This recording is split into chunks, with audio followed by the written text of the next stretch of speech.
राज्यामध्ये रोज खून, दरोडे, बलात्कार सुरू आहेत, लुटमार सुरू आहे आणि आज मुख्यमंत्र्यांची मिरवणूक निघते नागपुरात, आज किंवा उद्या.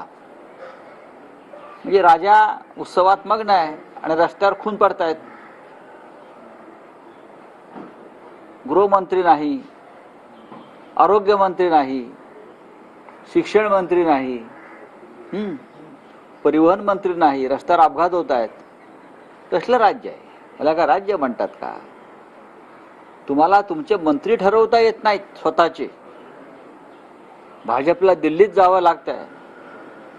एकनाथ शिंदेना त्यांच्याच लोकांमध्ये ताळमेळ नाही. अजित पवार स्वतः गडबडलेले आहेत. मला या राज्याची चिंता वाटते. बहुमत असलेलं सरकार जर राज्य चालवू शकत नसेल तर या राज्याचं काय होणार?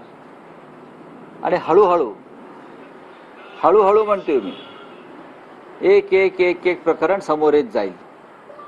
तुम्ही कोणालाही मंत्री करा, कोणाला मंत्री करायचा आहे किंवा कोणाला वगळणार आहे त्यांचा प्रश्न आहे. तुम्ही कोणालाही मंत्री करा, 3 पक्षाचेच लोक एकमेकाच्या विरुद्ध फायली आणून देणार आहेत आणि तशा फायली यायला सुरुवात झालेली आहे. त्याच्यामुळे या 3 तंगड्या एकमेकात अडकून महाराष्ट्राचं नुकसान होणार आहे. विरोधी पक्षनेते आमचे अंबादास दानवे आहेत.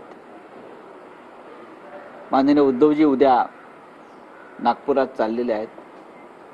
तिथे महत्त्वाच्या विषयांवर चर्चा होईल आणि बहुतेक ह्याच अधिवेशन काळामध्ये एखादा स्फोट होऊ शकतो असं तुम्हाला मी खात्रीने सांगतो.